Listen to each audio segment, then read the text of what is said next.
Jørgen Andersen, en høj, skrutrygget mand på 40 år, kiggede sig stjålent og forknyt til begge sider ved busstoppestedet i en hurtig panorering. Han havde en lille jomfrunalsk mund, der mimrede lidt, og urolige, flakkende øjne under nedtrykkende bryn. Du har arvet din fars vanvittige øjne, hvæsede hans mor af ham, når han som barn var umulig. Selv kunne han dårligt huske, hvordan hans far så ud. Jørgen Andersen lignede en forfulgt mand, og samtidig en, som konstant måtte sige undskyld over for alle, fordi han overhovedet eksisterede. Ved siden af busstoppestedet ragede en grønhandlers kasser langt ud på fortovet.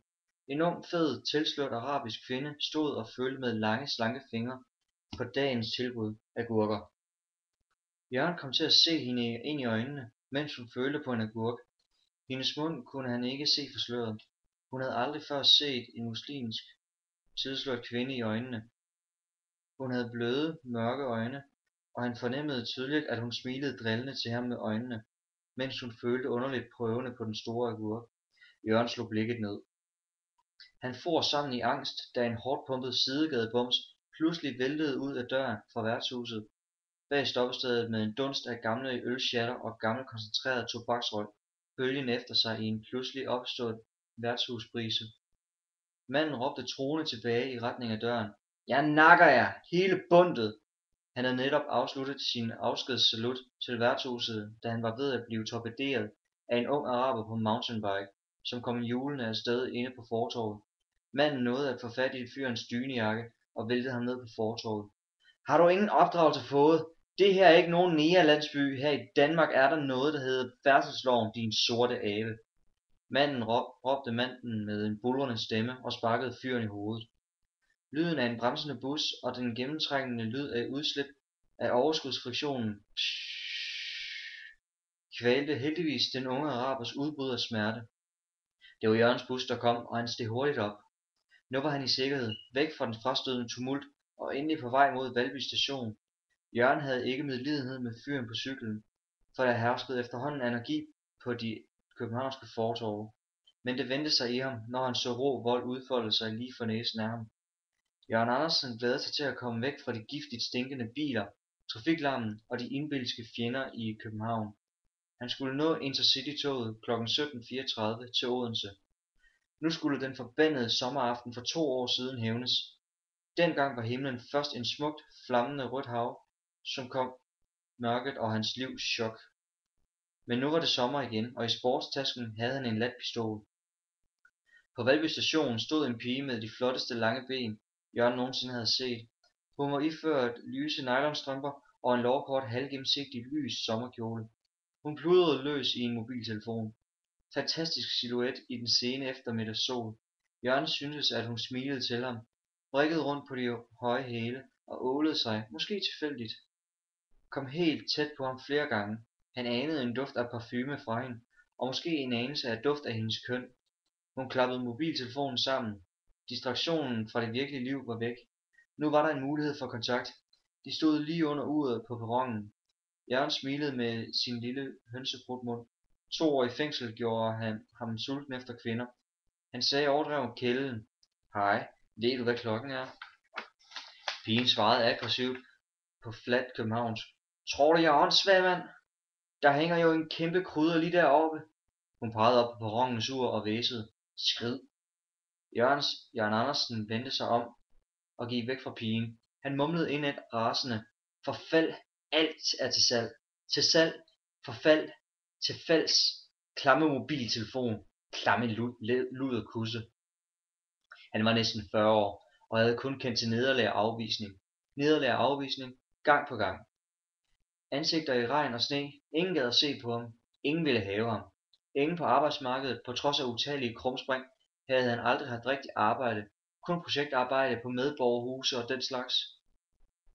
Ivrigt anvist af kommunens sagsbehandler, fordi han var langtidsledig. Efter han havde samlet point nok sammen, fik sagsbehandleren sluset Jørgen ind på Handelshøjskolen på dispensation. Jørgen kæmpede hårdt for at følge med de andre studerende på holdet. Han fik dødsstødet af en særligt modbydelig lærer, Jan de Haas. De andre på holdet fortalte, at Jan de Haas, den gamle gris, var nyforelsket, og det gav de mærkeligste udslag i undervisningen. Jørgen havde afleveret en lang opgave i driftsøkonomi til Jan de Haas. Han havde kæmpet med lommeregneren derhjemme og puklet med bibliotekets PC og præsteret det ypperste han nogensinde har begået. Ved gennemgangen af opgaverne blev det Jørgens tur. Jan de Haas blæste sig op, selvglad og åbenbart helt kod af forelskelse, og råbte ud over hele lokalet i selvsmagende skolemesterstil: Jørgen Andersen! Lang kunstpause. Nu tilspørger jeg dig, Jørgen Andersen, er du sikker på, at du har forstået spørgsmålet? Du svarer i hvert fald med 20 siders ulideligt kaudervelsk på noget, som du overhovedet ikke blev spurgt om. Jørgen var lamslået og følte sig ydmyget som aldrig før, men han kunne ikke give svar på tiltale. Jørgen forlod Handelshøjskolen den samme dag. Han vendte aldrig mere tilbage. Alt i alt var resultatet, at Jørgen stadig ingen uddannelse havde, ingen børn, ingen familie, bortset fra hans mor, der var bitter og hadefuld. Et enkelt udsagnsord havde brændt sig fast dybt i hans indre: at ydmyge. Han hørte det hele tiden i medierne. Når et fodboldhold tabte en kamp, sagde speakeren, at holdet var blevet ydmyget.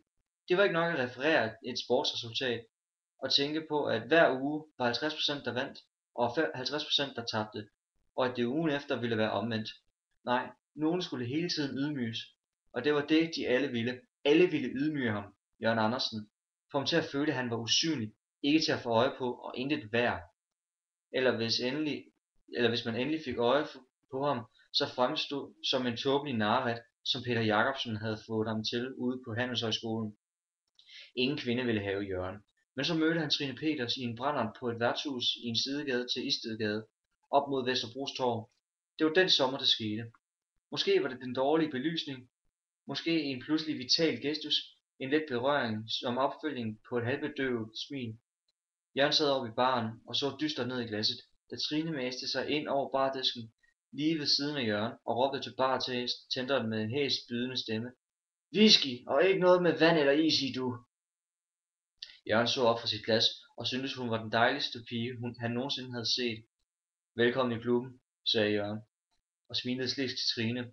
Jørgen fik hende trods alle odds med hjem på klubsværelset på det tidligere tørloft i Valby. Han var overstadig af glædelig overraskelse, og med små tålmodige anvisninger fra Trine lykkedes det for jomfruen Jørgen at gennemføre en objektiv set nødtørftig samleje med hende. For Jørgen var det hans livs salige højdepunkt. Et hidtil ukendt begær brændte i ham. Han havde aldrig før prøvet at føle sig lykkelig. Trine gav ham indsigt i en verden, som Jørgen opfattede som en drøm af ømhed og sex. En verden, som indtil da havde været lukket land for Jørgen. Han følte sig for første gang som en mand, der havde en kvinde.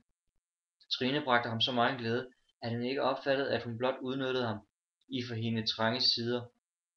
Trine Peters var bleg, selvom det var sommer, og hun havde unaturligt store øjne og smalle læber. Hendes ansigt afspejlede måske kold, hårdkogt kynisme, men Jørgen kunne ikke se det. For ham var hun en ren engel. Hun var 27 år og opførte sig som en impulsivt krævende barn. Skaf mig dit, skaf mig dat. Jørgen nød at lade sig hunse rundt med. Ingen havde nogensinde før haft brug for ham.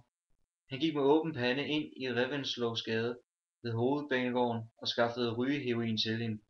Selv kunne hun ikke vise sig derinde, sagde hun. Når hun lå og kullede i sofaen efter en dosis heroin, satte Jørgen sig i lænestolen og så videofilm. Han så skiftevis voldsporno med Arnold Schwarzenegger som helt, og rigtige voldbolde pornofilm. Når han så blev træt af volden og pornoen, og samtidig piger, bar han hende ind i seng, og kunne så mosle rundt med hende uden nogen form for protester. Når Jørgen pumpede løs i hende, begyndte hun at gentage med en stemme, der både var klagende og lysten. Hvad sker der? Indimellem kom en nasal, overrasket variant. Hey, hvad sker der? Hvad mand? Alt imens pirkede hun ud i luften med langfingeren og pegefingeren i bedste narkomanstil, og bevægede benene desperat, som om hun trådte vande. Det passede Jørgen perfekt. Ingen krav til ham. Han kunne bare gøre, som han ville med hende. Når han blev ved længe nok, sukkede hun velbehagen og sagde underlige ting om frække dildoer. Han havde stor lyst til at binde hende fast i sengen, arme og ben udstrakte, knæble hende, så hun ikke kunne skrige, og så pine hende med gloende hed stearin fra et tændt lys lige ned på maveskindet. Måske mase en 1,5 liters colaflaske op i hende, eller snitte lidt i hende med en kniv, og så fjerne kniblen fra hans mund og tvinge hende til at sige, at hun elskede ham og ikke kunne undvære ham. Men Jørgen turde ikke føre disse fantasier ud i livet. Han var hunderæd for at miste hende. Han havde ikke andre. Jørgen solgte næsten al sin sparsomme indbo for at kunne betale for hendes rygeheroin, og han begyndte, hver gang med hjertet helt op i halsen, at begå indbrud i sommerhuse for at skaffe penge nok. En dag sagde hun: "Jeg har fået et problem, Jørgen. Jeg skylder nogle folk en masse penge for heroin, og jeg skal betale på fredag. Se her, jeg har skrevet en seddel til dig.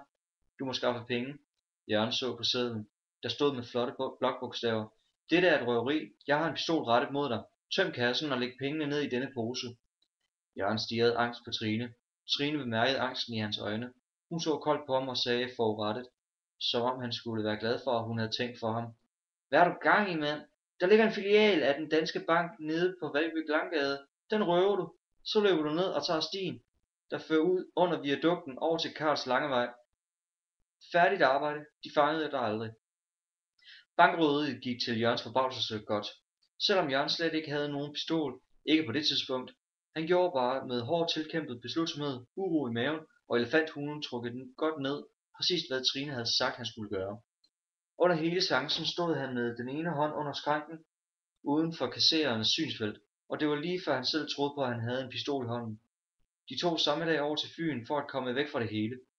Trine havde besluttet at lade være med at betale sin gæld, selvom nu hun havde penge til det. I Assens havde Trine en kusine, som de kunne bo hos i nogle dage. Nede i Assens havn stussede Jørgen over de mange ældre mænd i blå kedeldragter, der kørte rundt på Puch Maxi knallerter og havde mælkekasser bagpå. Sort økonomi, den jyske trailers lillebror. I havnen lå skonnerter fra de gode gamle dage, og den lille buttede rød-hvide bågefærge. Himlen var smuk, som om den sad på en anden fjernere himmel med strålende stjerner i det fjerne. På deres anden aften på Fyn fejrede de det heldigt gennemførte bankrøveri. Det skete på restaurant Lillebælt, det lokale diskotek i Assens, hvor man kunne få Canadian Club whisky til 10 kroner. Jørgen nød at diskjockeyen kunne lide Peter Gabriels Sledgehammer, der gang på gang dundrede ind i Jørgens trommehinder. Det fik ham til at glemme alt om bankrøveriet. Jørgen nedsvælgede disse billige whiskyshots og følte roen falde over sig som en blød dyne. Trines kusine havde oparbejdet en gæld til den lokale spilleklub. Den var styret af en rockerbande. Nogle af medlemmerne stod oppe i baren. Trine udpegede dem for Jørgen med en vis stolthed og ærefrygt. Hun sagde: "De lokale ungesvinde, der er lige så skud i hovedet, som jeg selv har været, og kommer i spillegæld eller narkogæld til de der fyre, bliver tvunget til at lave bræk eller røverier for at kunne betale tilbage. Pigerne kan lægge gælden af, hvis de falder i rockernes smag. Det er også lige meget. Alle penge, der cirkulerer i dette hersens halløj, er sorte som kul under alle omstændigheder." Det var ikke nødvendigt at udpege dem. Jørgen kunne se, at det var rene gorillaer med kronravede isser og dødningehoveder og nazitegn tatoveret i nakken og på issen. De gav indtryk af at eje hele Assens. Jørgen blev hidsig. Han hviskede til Trine: "Hvorfor fanden arresterer politiet ikke dem alle sammen? Enhver idiot kan sgu da se, at de er kriminelle." Trine hviskede tilbage: "Politiet tør ikke røre dem. De har truet med at nakke politifolkenes familier, hvis de ikke lader dem være i fred." På et tidspunkt forsvandt Trine. Jørgen var blevet fuld og troede, at hun var på toilettet eller var gået hjem. Selvom han nu pludselig havde penge nok, røg han grådigt, som om han var bange for ikke at få det hele med. Sin grønne Cecil helt ned til det yderste, så han var ved at brænde sin lille mund. Denne vane fra Jørgens mange år som konstant balancerende på fallittens rand havde gjort hans fingre var helt gule af nikotin. Han tumlede ud af Lillebælt og gik ned mod fyret i havnen. Jørgen ville endnu en gang nyde synet af nattehimlen og lyden af bølgerne, der slog ind mod kajen. Han kunne ikke få nok af himlen og havet. Han var tilfreds og stolt over, at han havde fået skaffet så mange penge. Det var en lun sommeraften. Han nød den lune havluft og trak grådigt lungerne fulde af den. På en bænk lige under fyret kunne han skimte omridsen af 2 personer, der havde lagt sig og uhæmmet kopuleret på træbænken under en blanding af forbandelser, brøl og vinen. Han gik forsigtigt nærmere i mørket. Så standsede hans hjerte, sprang et slag over. Fyren var en af gorillaerne oppe for baren, og pigen var Trine. Horisonten faldt ned for hans fødder. Jørgen følte kærligheden visne som en blomst ved uventet nattefrost. Jørgen vendte brat om, gik tilbage til kusinen på Lillebælt, følelsesløs som i trance. Kusinen sad og kyssede en anden pige inde i en bås på diskoteket. Hun var altså lesbisk, eller i hvert fald bifil. Måtte ilden brænde sommeren på marken. Han købte en hel flaske whisky i baren og tog tilbage til København i en taxa, uden at sige farvel til nogen som helst. Penge havde han nok af. Trine havde fået det halve af de 90.000 kroner, som han havde røvet, og han havde stadigvæk over 40.000 kroner tilbage til sig selv. Nogle dage efter blev Jørgen arresteret af politiet, før han var vågnet helt. Nogen havde genkendt Jørgen på optagelserne fra bankens overvågningskamera. Han var syg som en fugl af tømmermænd, og Trines forræderi fyldte hele hans hjerne. Så han tilstod med det samme. Han var ridderlig nok til ikke at fortælle politiet, at det var Trine, der havde skrevet sedlen og beordret ham til at røve banken. Han nævnte overhovedet ikke Trine på noget tidspunkt. Fra fængslet skrev Jørgen klagende breve til Trine, fyldt med vendinger om, som jeg elsker dig, jeg savner dig, jeg kan ikke leve uden dig, men han fik aldrig noget svar. Han hørte aldrig lyd fra Trine. Inde i fængslet blev Jørgen også ydmyget. De fleste medfanger var indvandrere, de danske fanger var et mindretal. Jørgen blev endnu mere duknakket af at krybe for medfangerne. I fængslets værksted talte Jørgen tit med en pakistansk narkosmugler, som havde anlagt profetens skæg og gik i kjortel. Jørgen fik indblik i livet i ghettoerne. Pakistaneren sagde, mens han trak sig selv eftertænksomt i skægget: hvis en muslimsk broder bliver integreret og fører sig frem som politibetjent, er der hellige krigere, som sprænger hans bil i luften. Det har jeg selv gjort. Det bliver aldrig opdaget. Vi sladrer ikke om hinanden og udtaler os aldrig til politiet eller domstolene. Vi har vores eget system, sharia.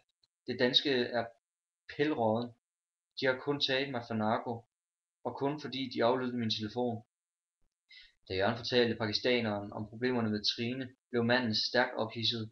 Han bankede pegefingeren hårdt mod tindingen og fnøs. Danske kvinder opfører sig som mænd, og danske mænd opfører sig som kvinder. Du skal stikke hende nogle flade og tvinge hende til at gå tildækket fra top til tå, så hun ikke frister andre mænd. Hvis hun nægter, så tro hende med at smide syre i fjeset på hende. Det er sådan, jeg styrer mine kvinder. Jørgen synes, han pralede lidt rigeligt med sine bedrifter, og lyttede ikke særligt opmærksomt. Men det var ikke desto mindre pakistaneren, som inspirerede Jørgen til resolut og brutal hævn på Trine, når fængselsstraffen var afsonet. Det varede en evighed før toget nåede Ringsted. Jørgen var utålmodig. Han følte efter pistolen nede i tasken. Jo, det kolde stål var der stadig.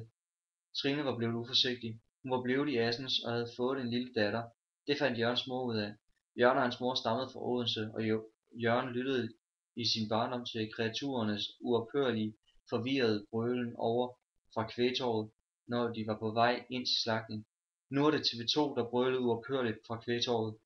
Men Jørgens mor læste den fynske lokalavis for at forsøge at følge med i resterne af det fynske aners gøren og laden. Det var nu sjældent, at der var noget af interesse. Så var der en dag i et portræt af en lille pige i Assens, som fyldte 1 år, og efternavnet gjorde sagen. Peters var et meget sjældent navn. Jørgens mor var sikker, dette var Trines datter. Den lede lille mær, der havde anbragt hendes Jørgen ud i kriminaliteten og nu i fængsel. Hun klippede billeder ud og viste Jørgen det, da hun næste gang besøgte ham i Vestre Fængsel. Da Jørgen kom ud af fængslet, gik han direkte hen på biblioteket og satte sig ved en computer med internetadgang. Han gik ind på Kraks hjemmeside og indtastede kusinens adresse og postnummeret i Assens. Bingo! Frem tonede navnene på Trine Peters og kusinen og en tredje og for ham ukendt kvinde. Alle 3 bosiddende på adressen. Efter en yderligere klik fremkom oven i købet et kort over Assens med en pil på adressen og endog en kørevejledning. Trine måtte være dum som en skov, hvis hun troede, at hun kunne skjule sig. Jørgen var kommet sig over skuffelsen med pigen med de flotte ben på Valby station. Nu syntes han, at det var skønt at køre under Storebæltstunnelen.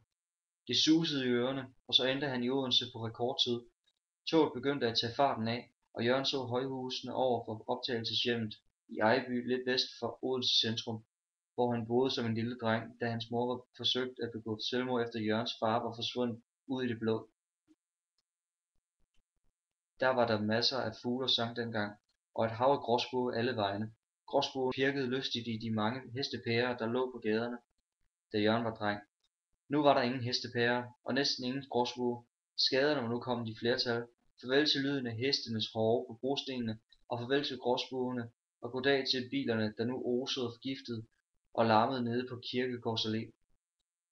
I bussen fra Odense til Assens sad Jørgen først og nød synet ud af vinduet af de bløde grønne bakker og de gule kornmarker.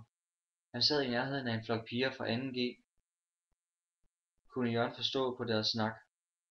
Den lille smukke anfører, åbenbart den mest populære og kvikkeste, sad og fniste og så over mod Jørgen. Pigerne var glade, fordi skolen var forbi, og nu havde de sommerferie, og solen skinnede. De følte friheden. Kornmarkerne var gyldne i den lave sol. Jørgen spidsede sin lille trutmund i et usikkert smil.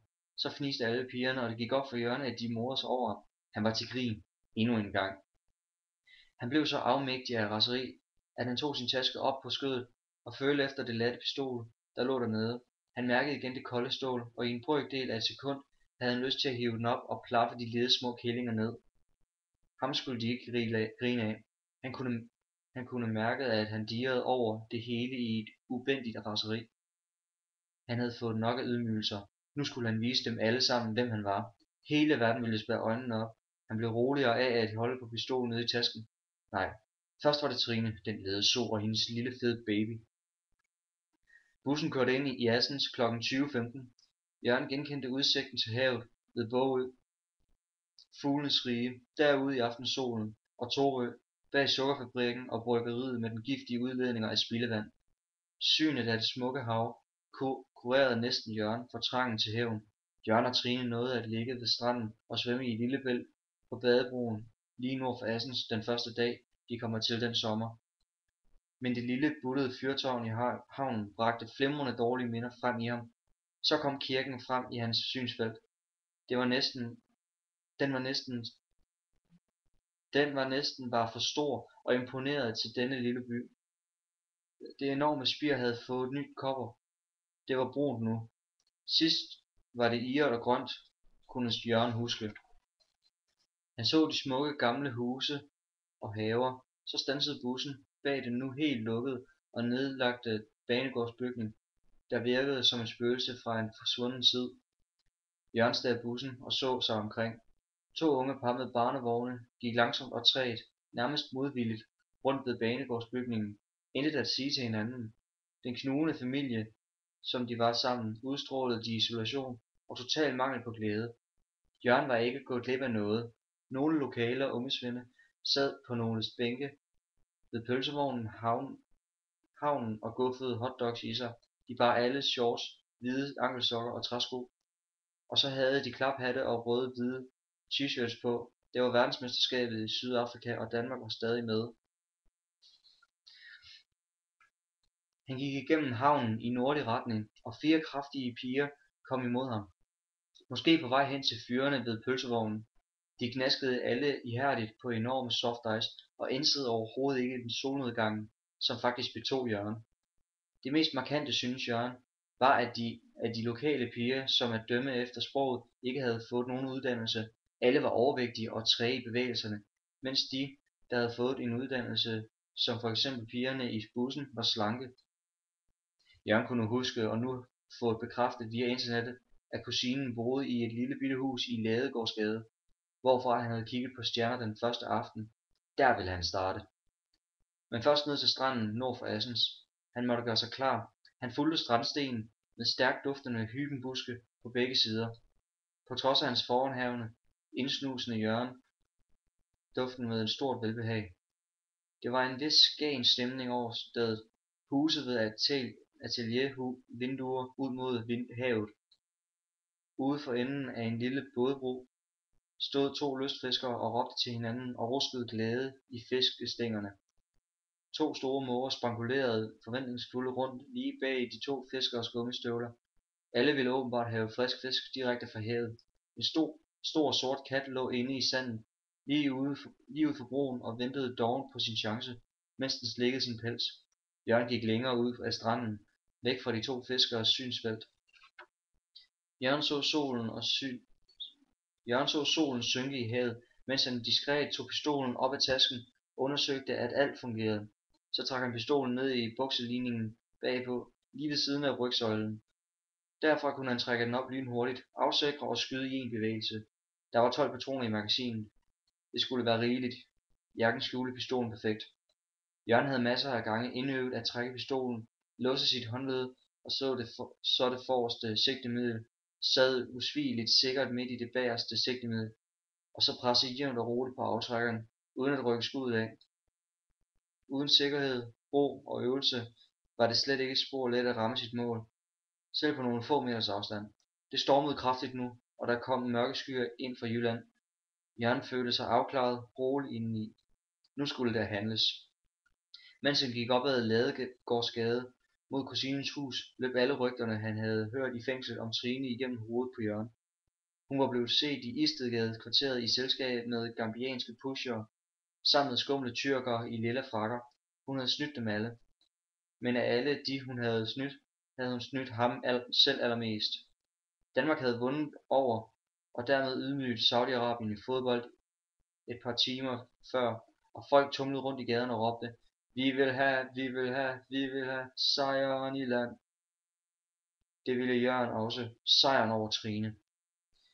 Da han nåede kusinens hus, så han, at der holdt en barnevogn udenfor. Jørgen tog sig sammen. Ingen anede, at han var i byen. Han gik forbi huset i rask tempo og kiggede ind gennem de lave vinduer. Der sad både Trine og kusinen. De snakkede begge i mobiltelefon, mens fjernsynet kørte for fuld knald. Den lille pige var der ingen spor af, og så vidt Jørgen kunne se, og heller ikke den tredje beboer. Jørgens hjerte bankede vildt, da han var kommet forbi. Han vidste, at de ikke havde set ham. Nu vidste han, hvor Trine var, og barnet måtte ligge og sove et eller andet sted inde i huset. Han drejede til højre og gik igennem en smøge. Så stod han på torvet mellem Østergade og Ville Moesgade. Han gik ind på Rådhuspuben og bestilte en stort glas fadøl. Nu skulle der tænkes et øjeblik, og så var det med at skride til handling.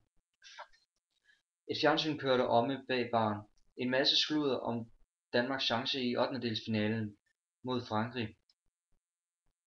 Folk var i det hele taget fra snøvsen på grund af verdensmesterskabet i fodbold. De sad over hele Rådhuspuben i roligans-udstyr og med hvid og rød maling i ansigt og råbte skål til hinanden. Også bartenderen var i ekstase og sansede intet. Jørgen vidste, at ingen havde taget notits af ham. Han skålede med sit spejlbillede inde bag baren og mumlede til sit spejlbillede: Tillykke, Jørgen. Du var heldig at finde Trine med det samme, og hun er alene med kusinen lige nu, men snakker til mobiltelefon. Så måske er der en fyr på vej, eller to fyre, for kusinen snakkede jo også i mobiltelefonen. Det skal være nu. Ikke om lidt, men nu. Han slugte resten af fadøllen i et langt slurk, rævede sig højlydt og gik ud på torvet igen. Jørgen gik gennem smøgen og kom ud på Ladegårdsgade igen. Ikke et menneske at se. Han gik målbevidst ned ad gaden og ind i gården bag kusinens hus. Barnevognen stod stadig foran huset. Nu kom erfaringen som indbrudstyv ham til gode, og ligeledes den hensynsløshed, han havde lært af pakistaneren i fængslet. Han stirrede intenst på baghuset, hvor den nævenyttige kvindelige vicevært Karen boede. Der var mørkt i baghuset. Karen sad nok med sin mand nede på Skibberkroen og drak bajer for at fejre Danmarks sejr over Saudi-Arabien. Han gik over bag træet lige uden for kusinens køkkenvinduer. Ingen at se inde i huset. Jørgen kunne ikke dy sig. Han måtte lægge nakken tilbage og se, om der var stjerner som den aften for 2 år siden. Det var der ikke. Det var helt overskyet nu. Han gik hen til køkkendøren og følte forsigtigt, om den var låst. Det var den ikke. Han åbnede professionelt døren og gik med raske, men yderst lette skridt hen til trappen op til første sal og gik roligt op ad trapperne. Endnu havde ingen set eller hørt ham. Han listede sig ind i soveværelset, hvortil døren stod åben. Et lille barn lå og sov i en babylift, anbragt på en stor dobbeltseng. Det måtte være Trines, men han var ikke sikker. Den lille lignede i hvert fald ikke Trine eller nogen anden, han kendte. Jørgen hævde pistolen op af bukseligningen og afsikrede den. Han sigtede omhyggeligt med pistolen ned mod den sovende barns lille bløde hoved. Så spidsede han sin trutmund, så tænksom ud et øjeblik og opgav sit forehavende. I stedet koncentrerede han sig om soveværelsets indretning. Han bemærkede, at kusinen havde samme smag som Trine. Der lå Anders Sandblade og blød porno på sengebordet. Jørgen bladrede lidt i stakken og fandt en godt brugt novelle om en fyr og 2 piger i et omklædningsrum i et stort magasin. Gad vide om Trine og kusinen fandt ud af noget sammen. Kusinen var jo lesbisk, kunne han huske. Jørgen følte endnu de mange nederlag og de mange afvisninger som et stille og roligt stigende raseri, og han beholdt pistolen i hånden og sneg sig ned i stueetagen. Fjernsynet kørte stadig på fuld knald. Jørgen stod ude i gangen, helt op mod væggen, og sneg sig til at kigge ind i stuen. I synsfeltet kunne han se Trine, der sad i sofaen tæt op ad kusinen. Hun så ualmindelig smuk ud med langt, udslået hår. Han havde aldrig før bemærket, at hun kunne være så smuk, og hendes øjne var ikke længere så opspilede. Men hun er en bitch, mindede Jørgen sig selv op. Jørgen trådte ind i stuen med den afsikrede pistol foran sig, og trutmunden forvrænget i et hæsligt smil. Begge kvinder sad i sofaen og stirrede lamslået på Jørgen. Han strakte armen ud og sigtede lynhurtigt og med sikker hånd på Trine.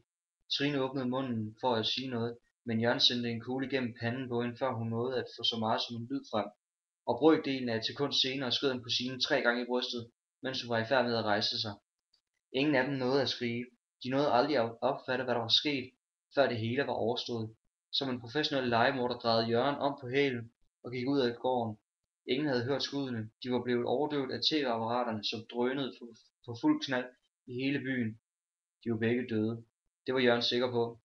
Der var stadig mørkt i Karens baghus, så gik han roligt ud i Ladegårdsgade og skarpt til højre op mod torvet. Mens han gik, så han Trines forbløffede ansigt for sig, og han mærkede, at han hulkede indvendigt. Jørgen nåede som planlagt den sidste bus til Odense. Han sansede intet, mens bussen kørte ud af Assens. Da bussen nåede Glamsbjerg, fik han en melodi ind i hovedet, og tårerne trillede ned ad hans kinder. She's leaving home, bye bye, med Beatles. Friday morning at 5 o'clock, as the day begins, silently closing her bedroom door, stepping outside, she's free, she's leaving home after living alone for so many years. Melodien var der pludselig. Jørgen anede ikke selv, hvor den kom fra. Han stirrede ud i den sorte nat og så intet.